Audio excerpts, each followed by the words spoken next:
welcome all of you. ಎಲ್ರಿಗೂ ನಮಸ್ಕಾರ.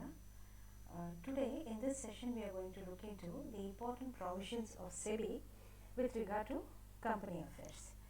ಅಂದರೆ ಕಂಪನಿ ಅಫೇರ್ಗಳಿಗೆ ಸಂಬಂಧಪಟ್ಟ ಹಾಗೆ ಸೆಬಿ ಮಾಡಿಕೊಟ್ಟಿರುವಂತಹ ಕೆಲವೊಂದು ಸವಲತ್ತುಗಳೇನು ಅನ್ನೋದನ್ನು ಈ ಸೆಷನಲ್ಲಿ ಸ್ಟಡಿ ಮಾಡ್ತೀವಿ.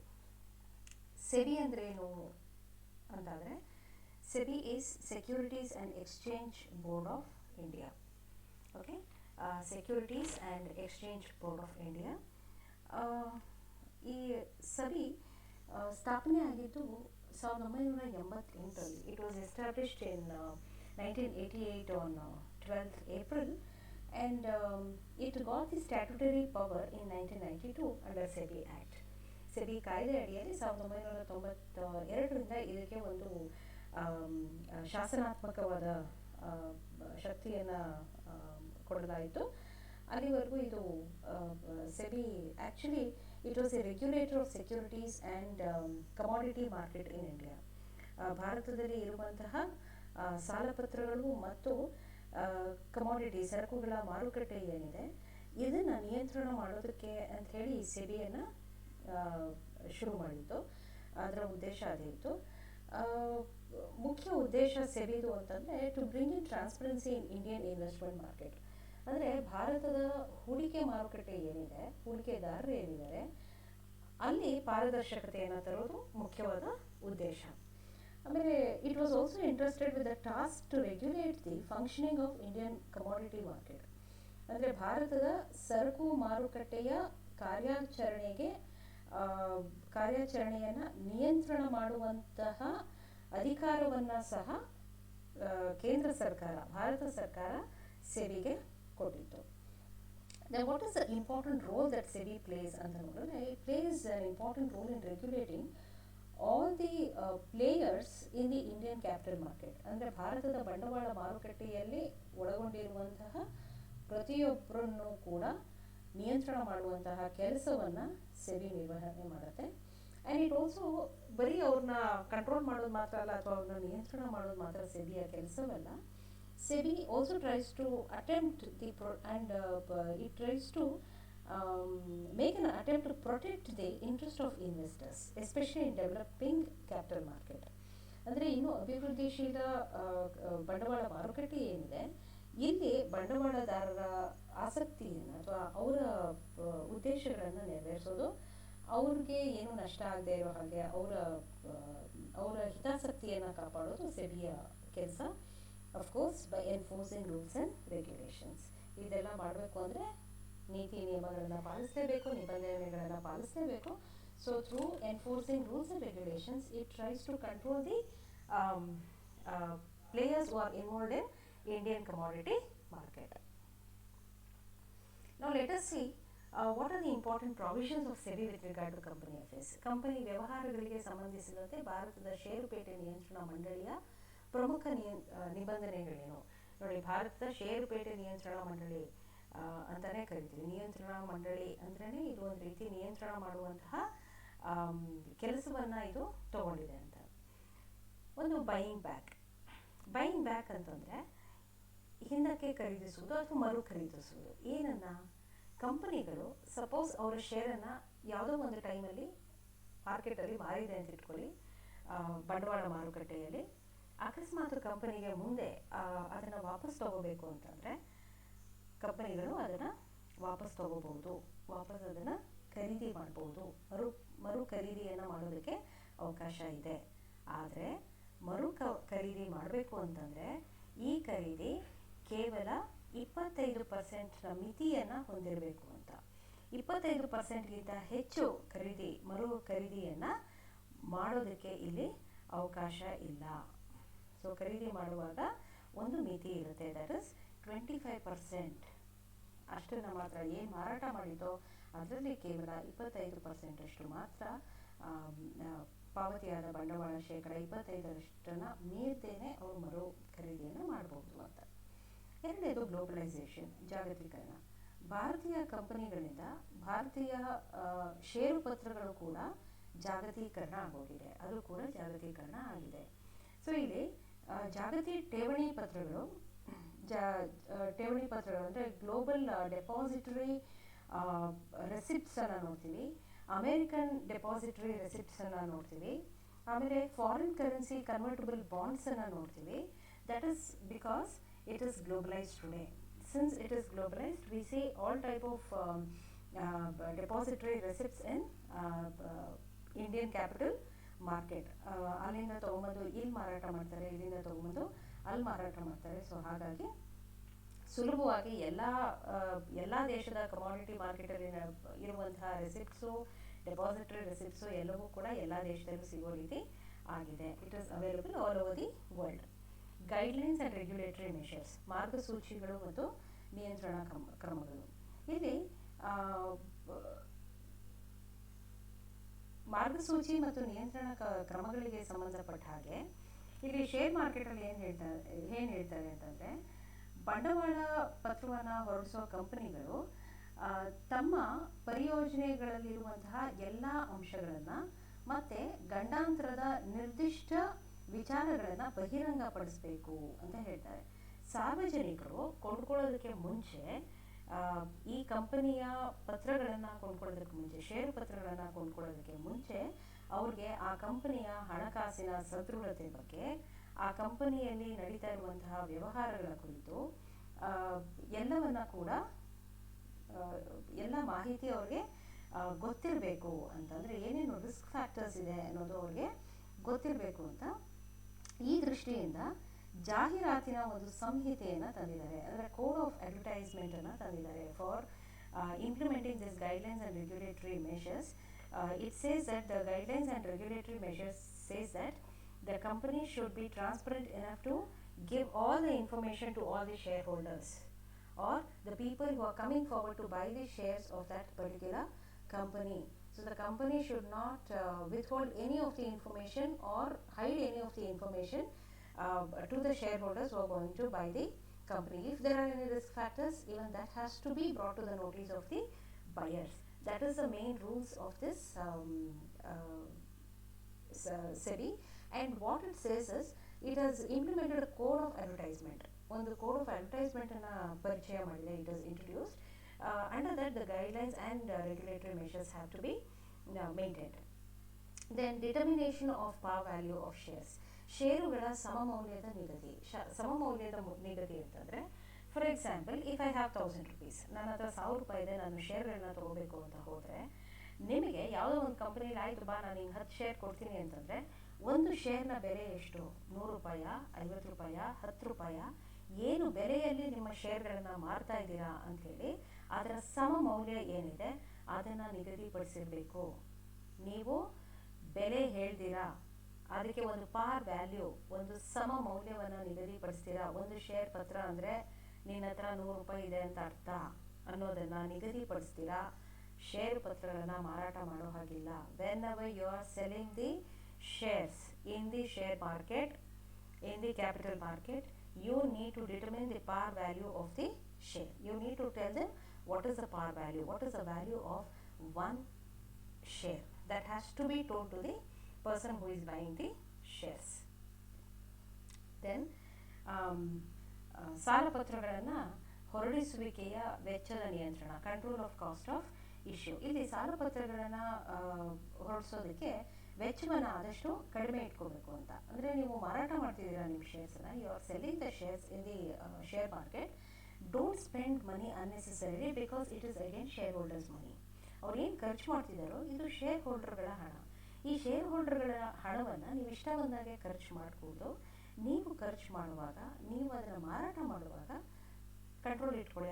ಅದರ ವೆಚ್ಚಕ್ಕೆ, ಅದರ ಏನು ತಗಲತ್ತೋ ಅದರ ವೆಚ್ಚ, ಅದರ ಮೇಲೆ ಒಂದು ನಿಯಂತ್ರಣವನ್ನು ಇಟ್ಕೊಳ್ಳಿ ಅಥವಾ ಅದನ್ನು ಕಂಟ್ರೋಲ್ ಮಾಡಿ ಅಂತ. That means the under writing of shares, ಹೇಗೆ ಅದನ್ನು ಕಂಟ್ರೋಲ್ ಮಾಡೋದು ಅಂತಂದರೆ, ಸೆಬಿ ಏನು ಮಾಡುತ್ತೆ, it says the under writing of shares is optional. ಅಂದರೆ ಮಾರಾಟ ಮಾಡೋದು ಐಚ್ಛಿಕ, ನಿಮಗೆ ಬೇಕಾದರೆ ಮಾಡಲೇಬೇಕು ಅನ್ನೋ ಯಾವುದೇ ಒಂದು ಕಡ್ಡಾಯವಾದ ನಿಬಂಧನೆ ಇಲ್ಲ. ಕಂಪನಿ ಬೇಕಾದರೆ ಶೇರ್ಗಳನ್ನು ಮಾರಾಟ ಮಾಡ್ಬೋದು, ಇಲ್ಲದಿದ್ದರೆ ಮಾರಾಟ ಮಾಡದಿದ್ರೆ ಇರ್ಬೋದು. ಇದು ಒಂದು ರೀತಿ ಖರ್ಚನ್ನು ಕಡಿಮೆ ಮಾಡೋದು. ಯಾವಾಗ ಹಣದ ಅವಶ್ಯಕತೆ ಇದೆಯೋ, ಯಾವಾಗ ಕಂಪನಿ ಕಷ್ಟದಲ್ಲಿದೆಯೋ, ಯಾವಾಗ ಹಣದ ತಕ್ಷಣ ಹಣ ಬೇಕೇ ಬೇಕು ಅಂತಿದೆಯೋ ಅಂಥ ಟೈಮಲ್ಲಿ ಅನಿವಾರ್ಯವಾಗಿ ಮಾರಾಟ ಮಾಡ್ಬೋದು. So it has left it as optional. Whether you want to sell the shares, underwrite the shares, you can do it, otherwise you need not do it. So that is how you can control some of the cost. ಇನ್ನೊಂದು, deposit collection from companies making public issues. ಸಾಲ ಪತ್ರಗಳನ್ನು ಹೊರಡಿಸುವ ಕಂಪನಿಗಳಿಂದ ಠೇವಣಿಗಳ ಸಂಗ್ರಹಣೆ. ಅಂದರೆ ಸಾರ್ವಜನಿಕರಿಂದ ಖರೀದಿಗಾಗಿ share ಪತ್ರಗಳನ್ನು ಹೊರಡಿಸೋ ವಿಷಯದಲ್ಲಿ ಕಂಪನಿಗಳು ಹೆಚ್ಚಿನ ಎಚ್ಚರಿಕೆ ಮತ್ತು ಚಾಣಾಕ್ಷತನವನ್ನು ತೋರಿಸ್ಬೇಕಾಗುತ್ತೆ. ಅಂದರೆ it has to be done very intelligently. Whenever you are collecting deposit, you are making deposit collection from companies to make public issue, you need to be very intelligent, and you need to be very calculative. ಸರಿಯಾಗಿ ಲೆಕ್ಕವನ್ನು ಹಾಕ್ಕೊಂಡು ಸರಿಯಾಗಿ ಚಾಣಾಕ್ಷತನದಿಂದ ಅದನ್ನು ಚಾಣಾಕ್ಷತನ ತೋರಿಸ್ಬೇಕಾಗತ್ತೆ. ಸಾಲ ಪತ್ರಗಳನ್ನು ಮಾರುಕಟ್ಟೆಯಲ್ಲಿ ಮಾರಾಟ ಮಾಡುವಾಗ ಈ ಕಂಪನಿಗಳ ಒಟ್ಟು ಮೊತ್ತದ 1% ಹಣವನ್ನು ಮಾತ್ರ ಠೇವಣಿ ರೂಪದಲ್ಲಿ ವಸೂಲಿ ಮಾಡಬಹುದು ಅಂತ ಸೆಬಿ ಸಲಹೆ ಕೊಡುತ್ತೆ. ಅಂದರೆ for example, see the company has collected some 100 crores from the shares. ಯಾವುದೋ ಒಂದು ಶೇರ್ಗಳ ಮೂಲಕ ಒಂದು 100 ಕೋಟಿ, ಒಂದು ದೊಡ್ಡ ಕಂಪನಿ ಅಂತ ಇಟ್ಕೊಳ್ಳಿ, ಒಂದು 100 ಕೋಟಿ ಕಲೆಕ್ಟ್ ಮಾಡಿದೆ ಅಂತಂದರೆ ಅದರಲ್ಲಿ 1% ಠೇವಣಿ ರೂಪದಲ್ಲಿ ಇಟ್ಕೊಳ್ಳಿ ಅಂತ ಸೆಬಿ ಹೇಳುತ್ತೆ. ಯಾಕೆ ಠೇವಣಿ ರೂಪದಲ್ಲಿ ಇಟ್ಕೋಬೇಕು ಅಂತಂದರೆ this will help in the financial emergencies. ಯಾವಾಗಾದರೂ ಹಣದ ಗಂಡಾಂತರ ಬಂದರೆ ಅಥವಾ ಹಣದ ಅವಶ್ಯಕತೆ ಬಂದರೆ ಅಥವಾ ಹಣದ ಯಾವುದಾದ್ರೂ ಒಂದು ಅರ್ಜೆಂಟ್ ಏನೋ ಒಂದು ಸನ್ನಿವೇಶ ಬಂತು ಅಂತಂದಾಗ ಈ ಡೆಪಾಸಿಟ್ ಮನಿ ಏನಿದೆ this will help the companies. So it says deposit collection from companies making public issue. They may not agri.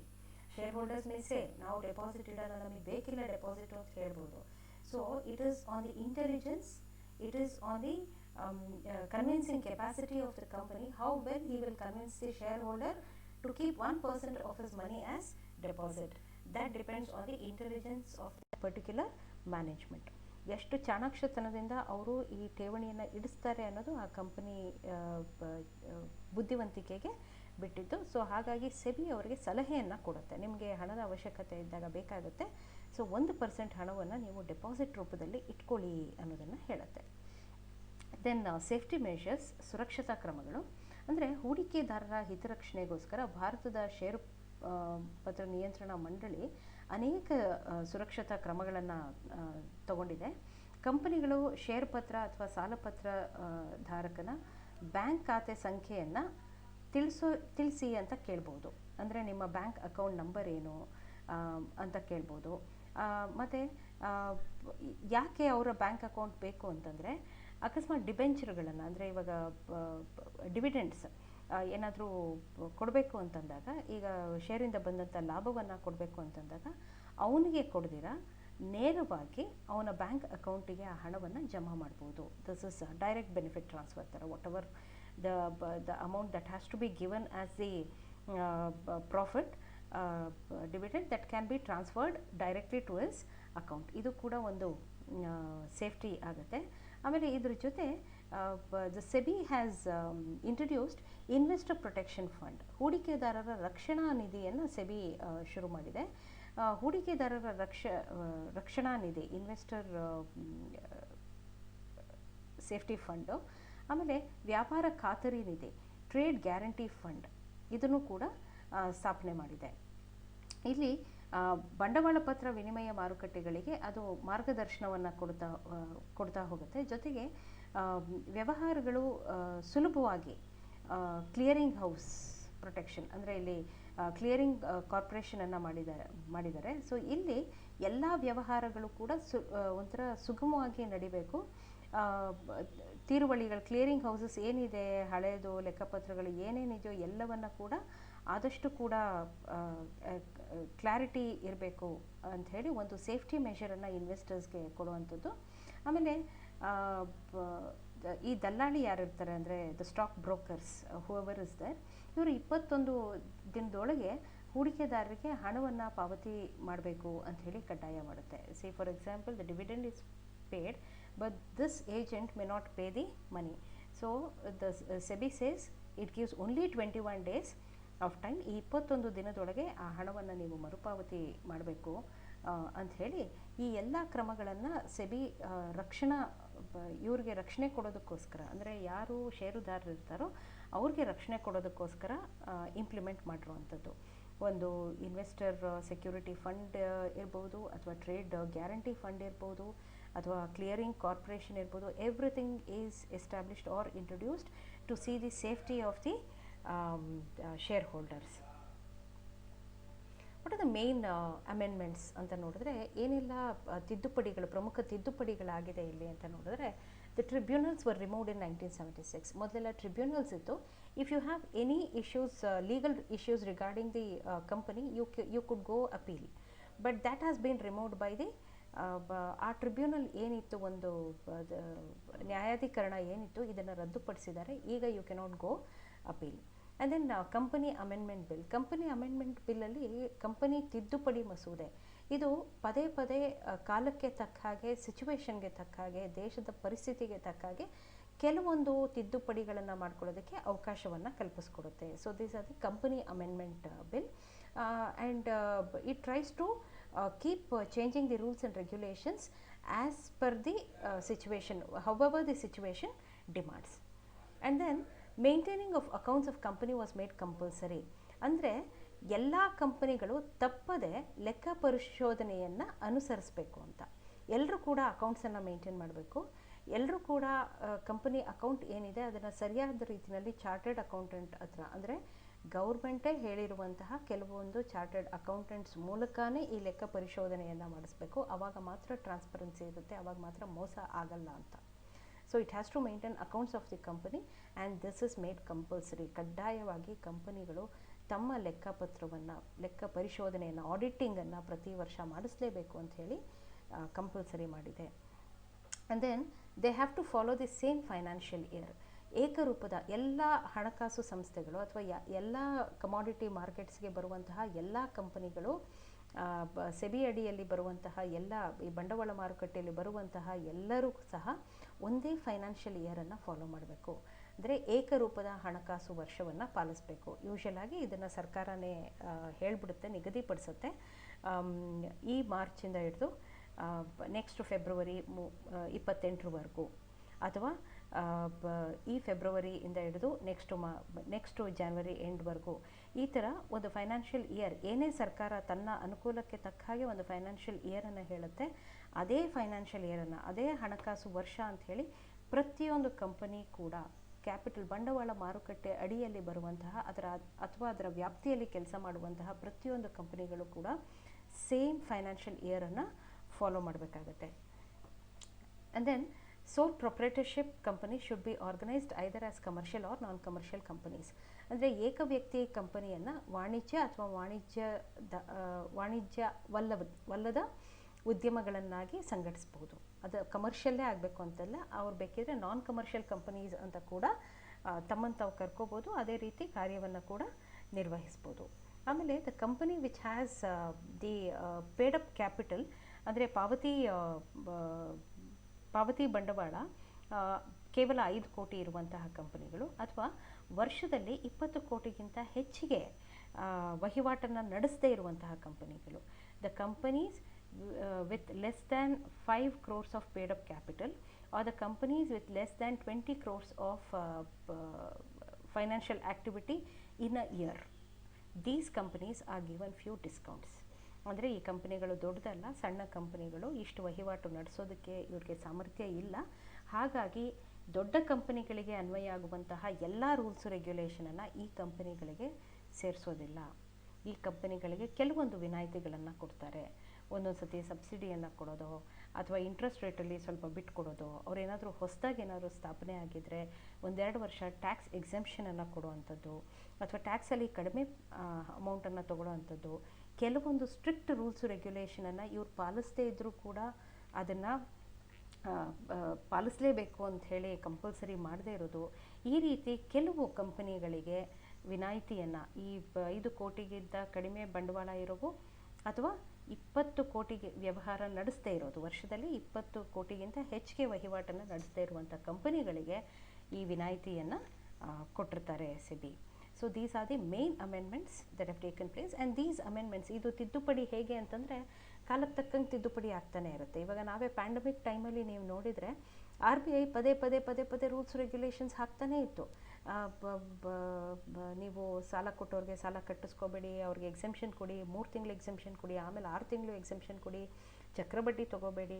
ಈ ರೂಲ್ಸು ರೆಗ್ಯುಲೇಷನ್ ಎಲ್ಲ ಏನಿದೆ ಅಥವಾ ಈ ತಿದ್ದುಪಡಿಗಳೇನಿದೆ ಕಾಲಕ್ಕೆ ತಕ್ಕಂಗೆ ಆಗ್ತಾ ಹೋಗುತ್ತೆ. According to the situation, according to the ಅವಾಗಿನ ದೇಶದ ಪರಿಸ್ಥಿತಿ ಏನಿದೆ, ಆರ್ಥಿಕ ಪರಿಸ್ಥಿತಿ ಆಗಿರ್ಬೋದು ಅಥವಾ ಬೇರೆ ಸಾಮಾಜಿಕ ಪರಿಸ್ಥಿತಿ ಆಗಿರ್ಬೋದು, ಅದಕ್ಕೆ ತಕ್ಕ ಹಾಗೆ ರೂಲ್ಸ್ ರೆಗ್ಯುಲೇಷನ್ಗಳನ್ನು ಅಮೆಂಡ್ ಮಾಡ್ತಾ ಹೋಗ್ತಾರೆ, ಪ್ರಮುಖ ತಿದ್ದುಪಡಿಗಳನ್ನು ತರ್ತಾ ಹೋಗ್ತಿರ್ತಾರೆ. So these were the issues, these were the provisions of SEBI towards the corporate sector. It was a very brief note about the provisions of SEBI to corporate sector. I have referred Krishnaya Gowda sir's textbook for corporate economics Kannada version and Kondalkar's textbook, and other than this I have seen some of the internet sources for the SEBI, its functioning, all that I have browsed to reference sections. and ನಿಮ್ಗೆ ಇನ್ನೂ ಹೆಚ್ಚಿನ ಮಾಹಿತಿ ಬೇಕು ಅಂತಂದರೆ ಬೇಕಾದಷ್ಟು commerce text ಬುಕ್ಸಲ್ಲಿ ನಿಮಗೆ ಕಂಪನಿಗೆ ಸಂಬಂಧಪಟ್ಟಂತಹ ಸೆಬಿಗೆ ಸಂಬಂಧಪಟ್ಟಂತಹ ಹೆಚ್ಚಿನ ಮಾಹಿತಿ ನಿಮಗೆ ಸಿಗುತ್ತೆ. ನೀವು ಅದರ ಉಪಯೋಗವನ್ನು ಪಡ್ಕೋಬೋದು. Thank you.